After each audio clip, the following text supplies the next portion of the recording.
अनंत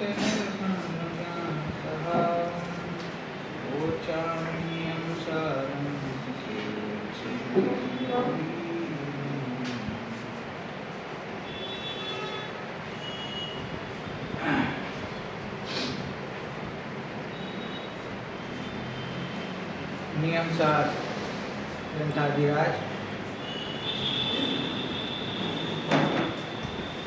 प्रथम गाथा पछी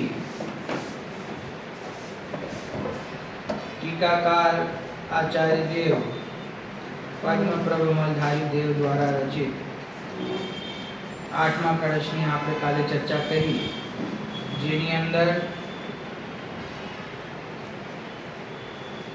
આચાર્ય દેવે મહાવીર પરમાત્માને ફરીથી અહીંયા નમસ્કાર કર્યા છે. તેઓ જયવંત વર્તે છે એવો ભાવ અહીંયા વ્યક્ત કર્યો છે. જયતિ જગતિ વીરઃ શુદ્ધ ભાવાસ્તમારઃ ત્રિભુવન જન પૂજ્ય પૂર્ણ બોધૈક રાજ્ય નત દિવિજ સમાજ પ્રાસ્ત જન્મદ્રુબીજ સમવસૃતિ નિવાસ કેવલ શ્રી નિવાસ. કે આ જગતમાં મહાવીર પરમાત્મા જયવંત વર્તે છે. કેવા છે તેઓ? કે જેમણે પોતાના શુદ્ધ ભાવ દ્વારા કામ ભાવનો નાશ કર્યો છે, જે ત્રણેય લોકના સમસ્ત જીવો દ્વારા પૂજ્ય છે, એકમાત્ર જ્ઞાન રૂપ જ જેમનું રાજ્ય છે, સામ્રાજ્ય છે, એટલે કે જ્ઞાનમાં જ જેઓ સ્થિત છે, જેમને દેવોનો સમાજ એટલે કે સ્વર્ગના દેવો પણ નમસ્કાર કરે છે, જેમણે જન્મરૂપી વૃક્ષના બીજનો નાશ કર્યો છે, જેમનો નિવાસ સમૌશરણમાં છે, અને જે સ્વયં કેવલ જ્ઞાન કેવલ દર્શન રૂપી નિધિના નિવાસ રૂપ છે, એવા વીર જગતમાં જયવંત વર્તે છે. એવી ચર્ચા કળશમાં આવી છે. હવે આગળ 2 નંબરની ગાથા પ્રશ્ન ક્રમાંક 6 પેજ નંબર 6 છે. મગ્ગો મગ્ગ ફલમ તિય મગ્ગો મગ્ગ ફલમ તિય મગ્ગો મગ્ગ ફલમ તિય દુવિહમ જીન શાસણે સમ ખાદમ દુવિહમ જીન શાસણે સમ ખાદમ મગ્ગો મોખ ઉવાઓ મગ્ગો મોખ ઉવાઓ તસ્ස ફલમ હોઈણે વાણમ તસ્સ ફલમ હોઈ વાણમ તસ્સ ફલમ હોઈણે વાણમ તસ્સ ફલમ હોઈ વાણમ છે માર્ગનું ને માર્ગ ફળનું કથન વિનવર શાસને ત્યાં માર્ગ મોક્ષ ઉપાય છે ને માર્ગ ફળ નિર્વાણ છે. શું કે છે આ ગાથામાં? માર્ગ અને માર્ગ ફળ એમ 2 પ્રકારનું જીન શાસનમાં કથન કરવામાં આવ્યું છે. શું જીન શાસનમાં કથન છે? માર્ગ અને માર્ગ ફળ. કોનો માર્ગ? કે મોક્ષનો માર્ગ. અહીંયા 2 જ પ્રકારનું કથન જીનવાણીમાં સર્વસ્વ છે. કે એક તો સુખી થવાનો માર્ગ શું છે, અને એ માર્ગનું જે અનુસરણ કરે છે એને શું ફળ મળે છે. બસ એ 2 વાતનું વર્ણન એટલે કે જીન શાસન. માર્ગ અને માર્ગ ફળ એમ 2 પ્રકારનું જીન શાસનમાં કથન કરવામાં આવ્યું છે. ત્યાં માર્ગ મોક્ષોપાય છે. માર્ગ એટલે શું? મોક્ષનો ઉપાય. માર્ગ મોક્ષોપાય છે અને તેનું ફળ તે નિર્વાણ છે. 2 જ કામ છે, બીજું તો કાંઈ પ્રયોજન છે નહીં. અનાદિકાળથી આ સંસારમાં દુઃખી થતા જીવો માટે કરવા યોગ્ય કાર્ય શું છે? કે મોક્ષ પ્રગટ કરવા યોગ્ય છે. તો એ મોક્ષ છે, એ ફળ છે, એનું સ્વરૂપ શું અને એને પ્રગટ કરવાનો ઉપાય શું છે? એનું નામ મોક્ષ માર્ગ. મોક્ષ માર્ગ કોને કહીએ? ઉપાય જે મોક્ષ દશા પ્રગટ કરવાની છે તેનો જે ઉપાય છે, દુઃખ દૂર કરવાનો જે ઉપાય છે તેનું નામ મોક્ષ માર્ગ. અને એ મોક્ષ માર્ગનું ફળ શું છે કે એનું ફળ છે તે મોક્ષ, એનું ફળ છે તે નિર્વાણ. આ બે જ વસ્તુઓનું કથન જીન શાસનની અંદર છે. મોક્ષ અને મોક્ષનો ઉપાય, માર્ગ અને માર્ગનું ફળ. બરાબર? જો ટીકા, આ મોક્ષ માર્ગ અને તેના ફળના સ્વરૂપ નિરૂપણની સૂચના તે બંનેના સ્વરૂપના નિરૂપણની પ્રસ્તાવના છે. એટલે આ ગાથામાં હજી એમ બતાવે છે આચાર્યદેવ કે આગળ વિષય શું આવશે. આ ખાલી સૂચના અહીંયા આપી છે કે માર્ગની ચર્ચા આવશે અને માર્ગના ફળની ચર્ચા આવશે. મોક્ષ માર્ગની ચર્ચા આવશે અને મોક્ષની ચર્ચા આવશે. એમ બે પ્રકારની ચર્ચા આ ગ્રંથમાં આગળ જતા આવશે. સમ્યક દર્શન જ્ઞાન ચારિત્રાણી મોક્ષ માર્ગ. આ ક્યાંથી લીધું આચાર્યદેવે? તત્વાર સૂત્રમાંથી. હે, સમ્યક દર્શન જ્ઞાન ચારિત્રાણી મોક્ષ માર્ગ એટલે કે સમ્યક દર્શન, સમ્યક જ્ઞાન અને સમ્યક ચારિત્ર મોક્ષ માર્ગ છે એવું શાસ્ત્રનું વચન હોવાથી, સમજી ગયા? એવું શાસ્ત્રનું વચન હોવાથી આ પરમબ્રહ્મધારી દેવ ઉમા સ્વામીને યાદ કરતા, સ્મરણ કરતા એમના ગ્રંથમાંથી પહેલા અધ્યાયમાંથી આ પહેલો સૂત્ર અહીંયા મૂકે છે અને એમ કહે છે કે એવું શાસ્ત્રનું વચન હોવાથી. એટલે આ એમનું સન્માન દેખાડે પૂર્વાચાર્યો પ્રત્યે. પોતે પણ શાસ્ત્ર લખે છે પણ પૂર્વાચાર્યના શાસ્ત્રને એમ કહે છે કે એ પ્રમાણ છે, એટલે એનો જ અમે વિસ્તાર કરીએ છીએ, એને જ સમજાવીએ છીએ. સમ્યક દર્શન જ્ઞાન અને ચારિત્ર એટલે કે સમ્યક દર્શન, સમ્યક જ્ઞાન અને સમ્યક ચારિત્ર એવો જ મોક્ષ માર્ગ છે એવું શાસ્ત્રનું વચન હોવાથી માર્ગ તો શુદ્ધ રત્નત્રય છે અને માર્ગ ફળ મુક્તિ રૂપી સ્ત્રીના વિશાળ વાલ પ્રદેશે શોભા અલંકાર રૂપ તિલકપણું છે. આ પદ્મ બ્રહ્મધારી દેવની વિશિષ્ટ શૈલી. અર્થાત માર્ગ ફળ એ મુક્તિ રૂપી સ્ત્રીને વરવું તે છે. શું છે? તો કે છે કે સમ્યક દર્શન જ્ઞાન ચારિત્રાણી મોક્ષ માર્ગ એવો સિદ્ધાંત હોવાથી સમ્યક દર્શન અને જ્ઞાન અને ચારિત્રની એકતા તે જ મોક્ષ માર્ગ છે એવો પૂર્વાચાર્યો દ્વારા નિશ્ચિત કરવામાં આવ્યું હોવાથી, એવો જ વસ્તુનો સ્વરૂપ હોવાથી એક વાત નક્કી થાય છે. શું નક્કી થાય છે? કે માર્ગ તો શુદ્ધ રત્નત્રય છે. શું કે?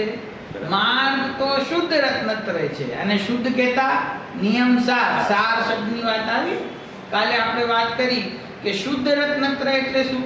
કે જેમાં સર્વ પ્રકારના વ્યવહાર ભાવોનો નિષેધ છે, જેમાં સર્વ પ્રકારના શુભ ભાવોનો નિષેધ છે, જેમાં પરદ્રવ્ય અને પરભાવની કોઈ અપેક્ષા નથી, એનું નામ શુદ્ધ રત્નત્રય છે. અને જ્યાં એવું શુદ્ધ રત્નત્રય નથી ત્યાં અશુદ્ધ રત્નત્રય છે અથવા વ્યવહાર રત્નત્રય છે એમ નહીં, પરંતુ ત્યાં રત્નત્રય છે જ નહીં. જે વ્યવહાર રત્નત્રય છે એ વ્યવહાર રત્નત્રય તો કથન માત્ર છે. ખરેખર તો વ્યવહાર રત્નત્રય એટલે કે રત્નત્રયનો અભાવ. આશી મેં તમને એક દિવસ યાદ દેવડાવ્યું હતું પ્રવચન સાર ગ્રંથમાં પ્રારંભમાં મંગલાચરણ પછી જે ગાથાઓ આવે છે તો એમાં આચાર્ય દેવે કહ્યું કે પ્રગટ કરવા યોગ્ય તો એકમાત્ર વિતરાગ ચારિત્ર છે, પરંતુ વિતરાગ ચારિત્રના માર્ગમાં વચ્ચે ન ઈચ્છવા છતાં પણ મુનિરાજોને સરાગ ચારિત્રની ભૂમિકા આવે છે. સરાગ બે પ્રકારના ચારિત્ર કયા? એક વિતરાગ ચારિત્ર અને એક સરાગ ચારિત્ર. ભાઈ જે ચોથા ગુણ સ્થાનથી આગળ જતા મુનિ દશા ધારણ કરતા હજી પૂર્ણ વિતરાગતા તો પ્રગટ થઈ નથી ને, તો જે વચ્ચેની સાધકની ભૂમિકા છે એની અંદર એને ચારિત્રનો અંશ પણ પ્રગટ છે અને રાગ પણ પ્રગટ છે. તો કહે છે કે ત્યાં સરાગ ચારિત્રની ભૂમિકા ત્યાં બળજબરીથી આવે છે, બરાબર. પછી એમ કે છે કે એ જે સરાગ ચારિત્ર છે ને એ તો જીવને દુખી કરનાર છે, એનાથી જીવને સુખ પ્રગટ થતું નથી. પછી ટોડરમલજી એનો વિસ્તાર કરતા ચર્ચા આવી મોક્ષમાર્ગ પ્રકાશકમાં, તો એમણે કહ્યું કે જે સરાગ ચારિત્ર છે તે વીતરાગ ચારિત્રનો દોષ છે. સરાગ ચારિત્ર એટલે કોઈ એમ સમજે કે ચાલો ભૂમિકા પ્રમાણે આપણે થોડુંક તો સારું થયું ને, ધીરે ધીરે આપણે આગળ વધી રહ્યા છીએ ને, પણ જ્યાં સુધી રાગ ભાવ મોજૂદ છે ત્યાં સુધી તે ચારિત્ર ખરેખર સાચું ચારિત્ર નથી.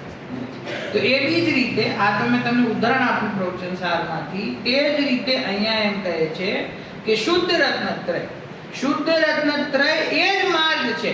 કારણ કે નિયમ બનાવ્યું કે સમ્યક દર્શન જ્ઞાન ચારિત્રાણી મોક્ષ માર્ગ.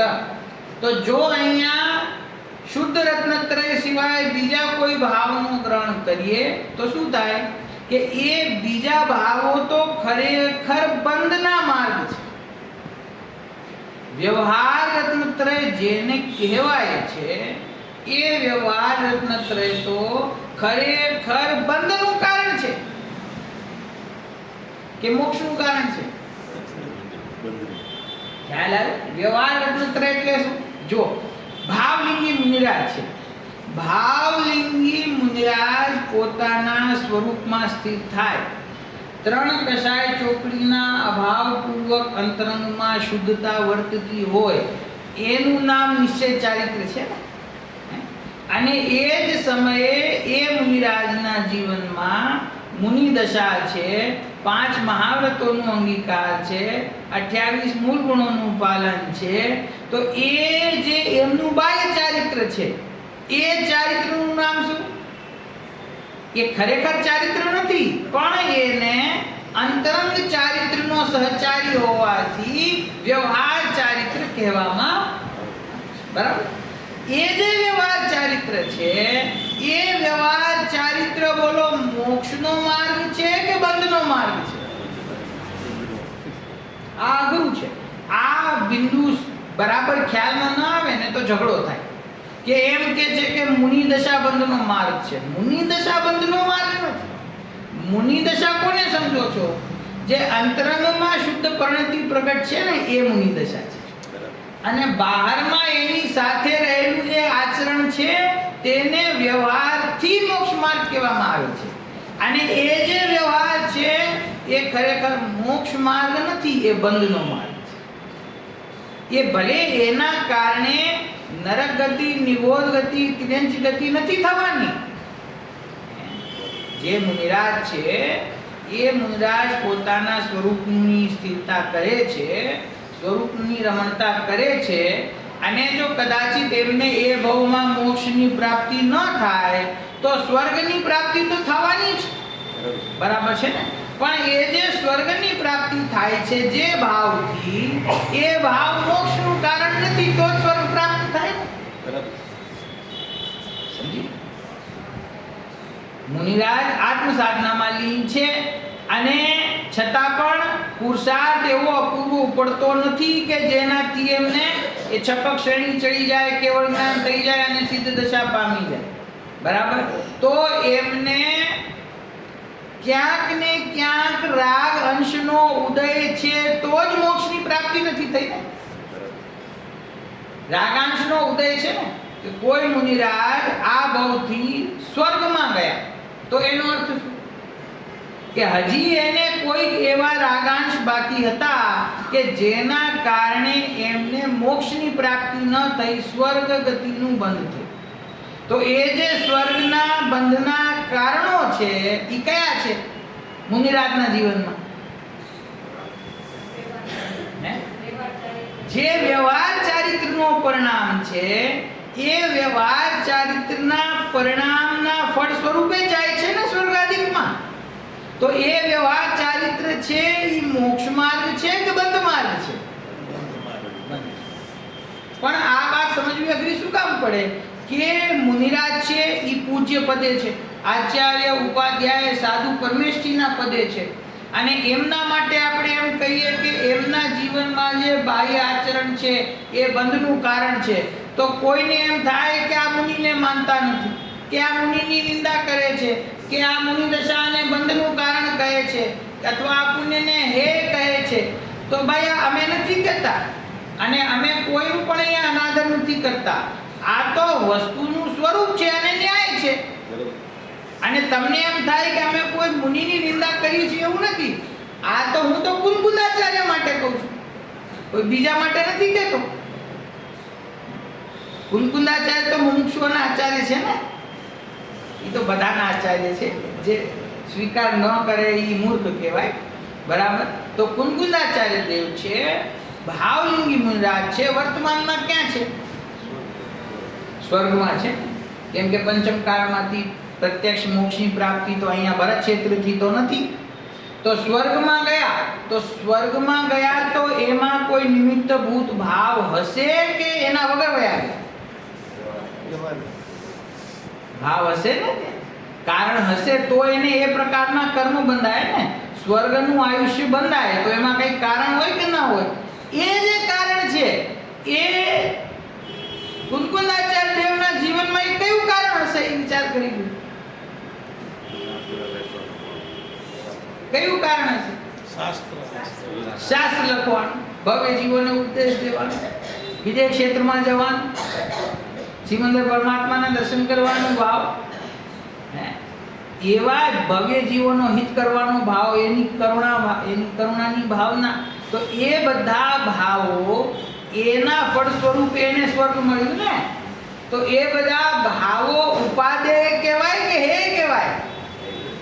એ બધા ભાવો કરવા યોગ્ય છે કે છોડવા યોગ્ય છે? આપણે એ બંધના કારણ છે કે મોક્ષના કારણ છે? એ નિશ્ચય રત્નત્રય છે કે વ્યવહાર રત્નત્રય છે? એ જે વ્યવહાર રત્નત્રય છે એ બંધનું કારણ છે, એ મોક્ષ માર્ગ નથી. અને અહીંયા આચાર્ય દેવે એવો નિયમ બનાવ્યો, ઉમા સ્વામી આચાર્ય, કે સમ્યક દર્શન જ્ઞાન ચારિત્રાણી મોક્ષ માર્ગ, કે જેને સમ્યક દર્શન જ્ઞાન ચારિત્ર પ્રગટ થાય એ જીવને મોક્ષ માર્ગ પ્રગટ થાય છે. તો એ સિદ્ધાંતથી અમે નક્કી કરીએ છીએ કે અહીંયા વ્યવહાર રત્નત્રયની વાત નથી, શુદ્ધ રત્નત્રયની વાત. કેમ કે વ્યવહાર રત્નત્રય હોય તો એને મોક્ષ માર્ગ પ્રગટ થતો. જ્યાં સુધી નિશ્ચય રત્નત્રય નથી ત્યાં સુધી જીવ મોક્ષ માર્ગમાં આગળ વધતો નથી. બરાબર. તો જે માર્ગ છે એ માર્ગ તો ખરેખર શુદ્ધ રત્નત્રયનો છે. એ માર્ગ ખરેખર સ્વરૂપનું જ્ઞાન, સ્વરૂપનું શ્રદ્ધાન, સ્વરૂપની સ્થિરતા છે. એની સાથે બહારમાં વ્યવહાર ચારિત્ર જ્ઞાનીને ભૂમિકા પ્રમાણે હોય છે, એનો કોઈ નિષેધ નથી. કોઈને એવો ભ્રમ થઈ જાય કે તમે એમ કહો છો કે મુનિ દશામાં પણ બંધ થાય છે, તો તમે મુનિ દશાથી મોક્ષ માનતા નથી? કે અમે મુનિ દશા દ્વારા જ મોક્ષ માનીએ છીએ, એના સિવાય મોક્ષ પ્રાપ્તિ સંભવ નથી. એ એકદમ શાશ્વત સત્ય છે. પરંતુ મુનિ દશામાં રહેતા જે મોક્ષની પ્રાપ્તિનો સાચો માર્ગ છે એ માર્ગ અહીંયા અંદરમાંથી છે, એ બહારના 5 મહાવ્રત ને 28 મૂળ ગુણોના પાલનમાંથી નથી નીકળતો. અને એ જ વાત સ્થૂળ દ્રષ્ટિવાળા જીવને ખ્યાલ આવતી નથી. એને મુનિરાજનું બાહ્ય જીવન દેખાય, બાહ્ય ચારિત્ર દેખાય, બાહ્ય સંયમ દેખાય, બાહ્ય તપસ્યા દેખાય, પણ અંતરંગમાં રહેલી શુદ્ધતા નથી દેખાતી. અંતરંગમાં જે 3 કષાય ચોકડીનો અભાવ થાય છે એ નથી દેખાતું. ખરેખર અદ્ભુતતા જે છે ને, જે એમ કહું ચમત્કાર છે, એ ચમત્કાર એ છે કે અંદરમાં 3 કષાય ચોકડીનો અભાવ થયો. બહારમાં વ્રતાદિકનું પાલન કરવું ખરેખર એ ચમત્કાર નથી. અને દુનિયા એમ સમજે છે કે આ ચમત્કાર છે બહાર. મેં અમુક સાધુ મહારાજના ફોટા જોયા, એમાં નીચે લખેલું હોય મૌન પ્રિય અથવા મૌન સંત, કે પછી એમ લખ્યું કે દિવસે 14 કલાક નથી બોલતા. સમજી ગયા? એક દિવસમાં 14 કલાક મૌન રાખે, 16 કલાક મૌન રાખે. તો 16 કલાક મૌન રાખે એમાં જગતને આશ્ચર્ય દેખાય છે. આ કઈ મોટું આશ્ચર્ય નથી, પણ સ્વરૂપની સાધના દ્વારા એને એક પછી એક 3 કષાય ચોકડીનો અભાવ કર્યો છે. ખરેખર એ ચમત્કાર છે. આ પંચમ કાળની અંદર ઘર ગ્રહસ્થી પરિગ્રહ છોડીને, 5 ઇન્દ્રિયના વિષય ભોગોની રુચિ છોડીને, પોતાના ઉપયોગને પોતાના સ્વરૂપની સીમામાં જ રાખે છે, બહાર નીકળવા દેતા નથી. કોઈ અન્ય પુણ્ય પાપ આદિ ભાવોના પ્રપંચ જે કરતા નથી. અશુભ ભાવનું તો અસ્તિત્વ પણ જેમના જીવનમાં નથી, એવા સાધુ પોતાની સ્વરૂપ સાધના દ્વારા આ પંચમ કાળમાં મોક્ષની જેટલું નજીક પહોંચાય છે એટલું પહોંચી ગયા છે. એ ખરેખર ચમત્કાર છે. એ ચમત્કાર પોતાના સ્વરૂપની સાધનાથી થાય છે પ્રગટ. એને પ્રગટ કરવાનો બીજો કોઈ ઉપાય છે નહીં. માટે જ્યારે એમ કહેવામાં આવે કે સમ્યક દર્શન જ્ઞાન ચારિત્રાણી મોક્ષ માર્ગ, તો તેનો અર્થ હંમેશા શુદ્ધ રત્નત્રય જ સમજવો. તેનો અર્થ હંમેશા નિશ્ચય રત્નત્રય જ સમજજો. એમાં નિશ્ચય અને વ્યવહાર બંને સામેલ છે, બંનેથી મોક્ષ માર્ગ બને છે, એમ ખરેખર છે. મુનિરાજના જીવન વિશે આપણે એમ કહીએ કે એમને અંદરમાં 3 કષાય ચોકડીનો અભાવ વર્તે છે, એનો નિશ્ચય રત્નત્રય, અને બહારમાં વ્રતાદિકનું પાલન છે, મહાવ્રતોનું, મૂળ ગુણોનું, તો એનું વ્યવહાર રત્નત્રય. અને બંને મળીને મોક્ષની પ્રાપ્તિ તો થાય છે ને મુનિરાજને, એ તો જોવામાં આવે છે. તો એમને નિશ્ચય અને વ્યવહાર બંનેથી પ્રાપ્તિ થઈ કે નહીં? કે ભાઈ એ જ સમયે કદાચ તમારી પાસે જો એવી સૂક્ષ્મ દ્રષ્ટિ હોત કે તમને કર્મના પરમાણુઓ દેખાતા હોત, તો તમને ખબર પડત કે જેટલો કાળ પોતાની આત્માનુભૂતિમાં રમે છે એટલા કાળમાં તો કર્મ પરમાણુઓની નિજરા થાય છે, અને જેટલા અંશમાં બહારમાં ઉપયોગ ફરે છે એ ભલે શાસ્ત્ર લખવામાં હોય કે દેવશાસ્ત્ર ગુરુના દર્શનનો વિનયનો પરિણામ હો કે સમવશરણમાં જઈને તીર્થંકર પરમાત્માની વાણી સાંભળવાનો ભાવ હોય, જ્યાં સુધી એવા ભાવ છે ત્યાં સુધી કર્મ પરમાણુ આવે છે, એનો આશ્રવ થાય છે, આશ્રવ થઈને બંધ થાય છે. પણ આ તો કર્મ પરમાણુ દેખાતા નથી એટલે કોઈને ખ્યાલમાં આવતું નથી કે કયા ભાવોથી બંધ થાય, કયા ભાવોથી નિજરા થાય, કયા ભાવોથી આશ્રવ થાય, કયા ભાવોથી મોક્ષ થાય, એ ખ્યાલમાં નથી આવતું. એવી દ્રષ્ટિ હોત ને તો આ સમજાવવું ઈઝી પડે. એને દેખાય અહીંયા કે પરમાણુઓ, હું કેવા ભાવ કરું છું તો પરમાણુ આવે છે, અને કેવા ભાવ કરું છું તો પરમાણુઓની નિજરા થાય છે. એ જેને નિર્જરાનું કારણ સમજે છે એ તો ખરેખર આશ્રમનું કારણ છે.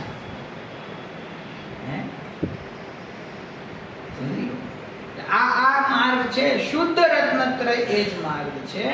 અને એ માર્ગ ઉપર જે ચાલે છે એનું ફળ શું કહ્યું કે એનું ફળ મુક્તિ રૂપી સ્ત્રીના વિશાળ ભાલ પ્રદેશે શોભા અલંકાર રૂપ તિલકપણું છે. કે મુક્તિ રૂપી સ્ત્રીના મસ્તિષ્ક ઉપર તિલક કરવું એટલે કે એનું વરણ કરવું, એટલે કે મોક્ષની પ્રાપ્તિ થવી, સિદ્ધ દશાની પ્રાપ્તિ થવી, તે જ એનું ફળ છે. આ રીતે ખરેખર માર્ગ અને માર્ગફળ એમ 2 પ્રકારનું ચતુર્થ જ્ઞાનધારી એટલે કે મનપર્યય જ્ઞાનના ધરનારા પૂર્વાચાર્યોએ પરમ વિતરાગ સર્વજ્ઞના શાસનમાં કથન કર્યું છે. આ કથન કોનું છે? કે શુદ્ધ રત્નત્રય જ મોક્ષનો માર્ગ છે. આ કથન કોનું છે?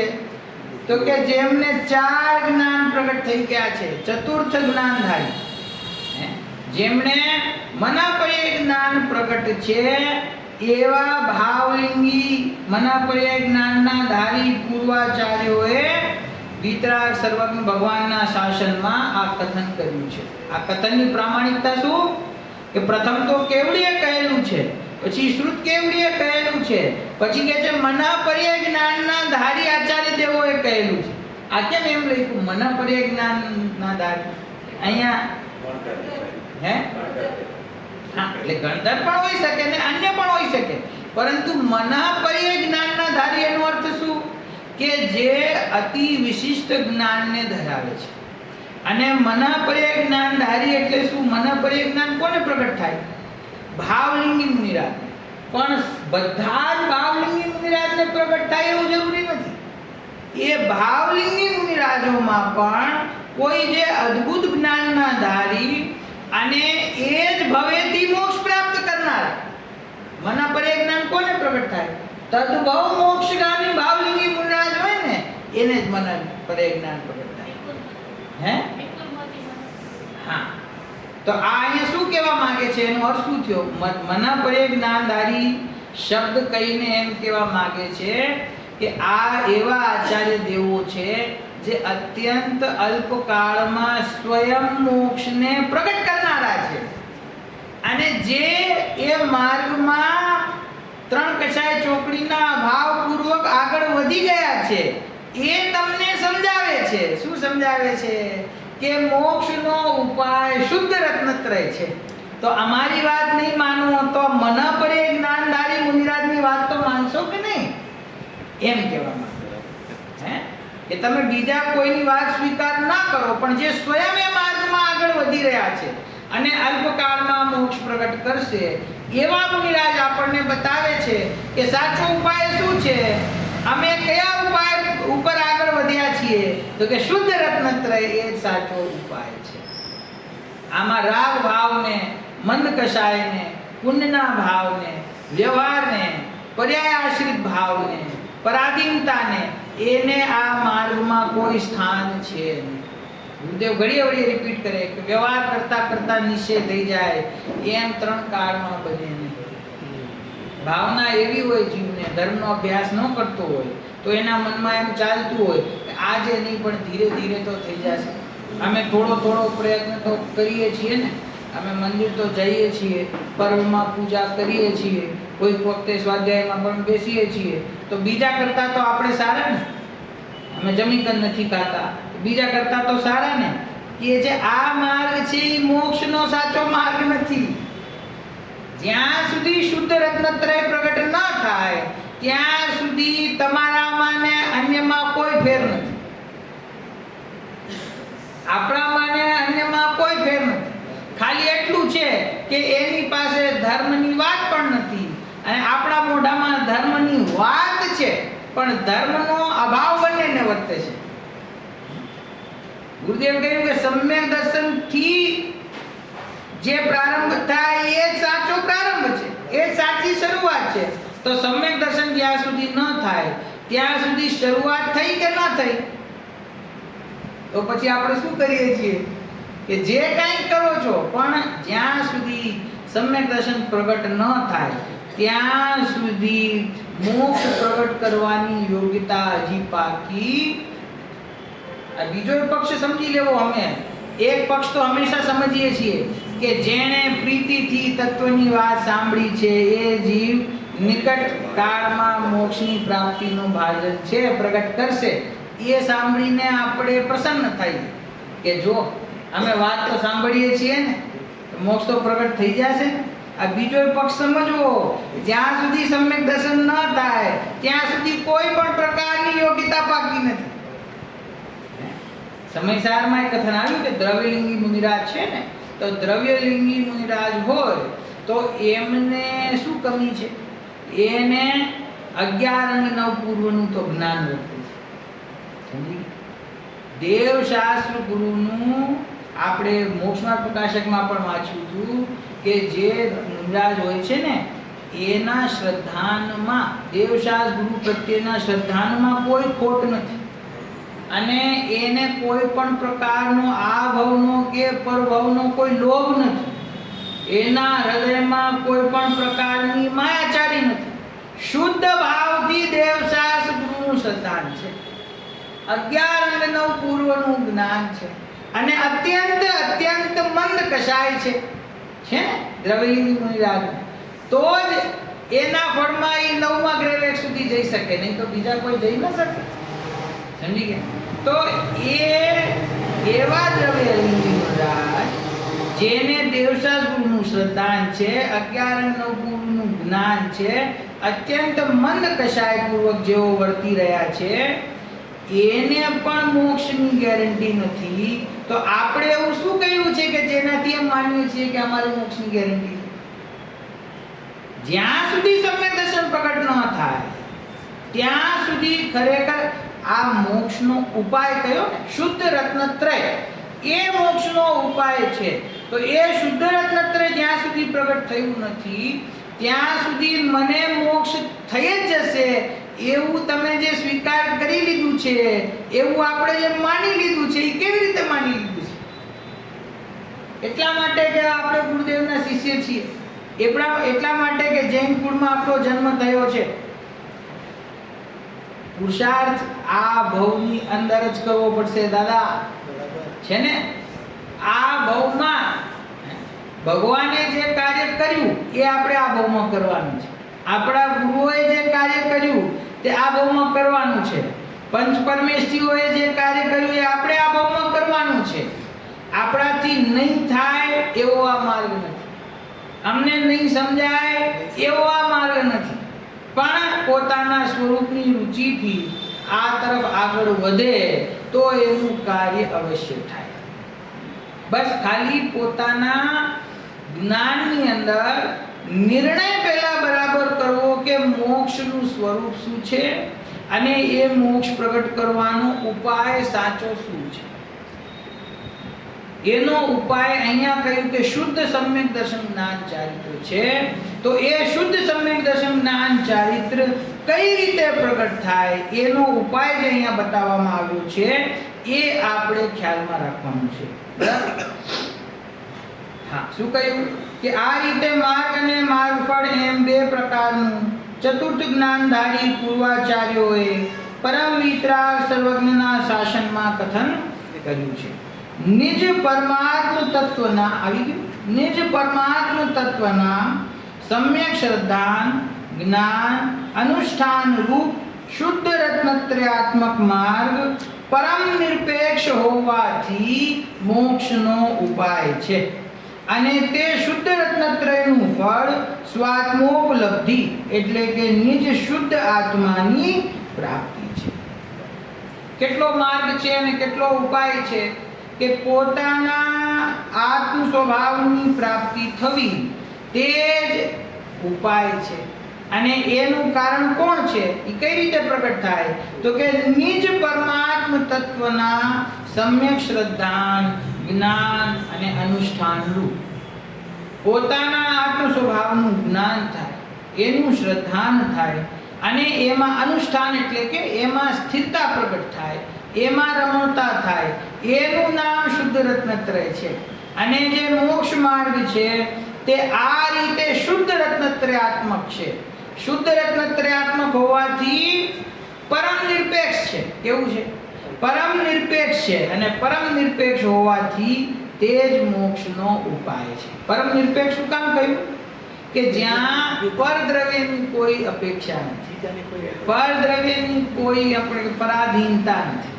કોઈ મને સુખી કરી દેશે, ભગવાન પણ મને સુખી કરી દેશે એવી પણ પરાધીનતા ખરેખર આ માર્ગમાં છે. આ તો વિતરાગતાનો માર્ગ છે, આ સ્વયં એકલાનો માર્ગ છે. ભગવાન આપણને મોક્ષનો માર્ગ પ્રદર્શિત કરે છે, પ્રકાશિત કરે છે, પરંતુ એના ઉપર ચાલવાનું કામ આપણું પોતાનું છે.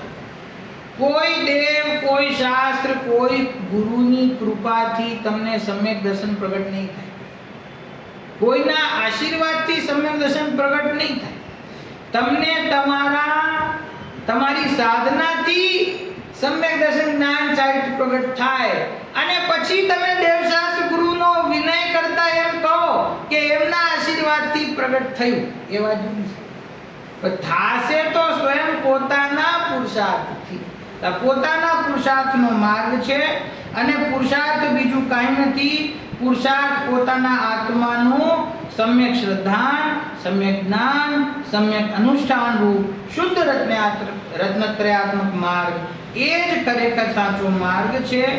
એ માર્ગ ઉપર જે જીવ અનુસરણ કરે છે એને પોતાનો આત્મ સ્વભાવ પ્રગટ થાય છે, શુદ્ધાત્માની પ્રાપ્તિ થાય છે, એ જ જીવને નિર્વાણ એટલે કે મોક્ષ પ્રગટ થાય છે. આ રીતે આ બીજી ગાથામાં આગળ આ ગ્રંથની અંદર શું વિષય આવશે એની ચર્ચા કરી.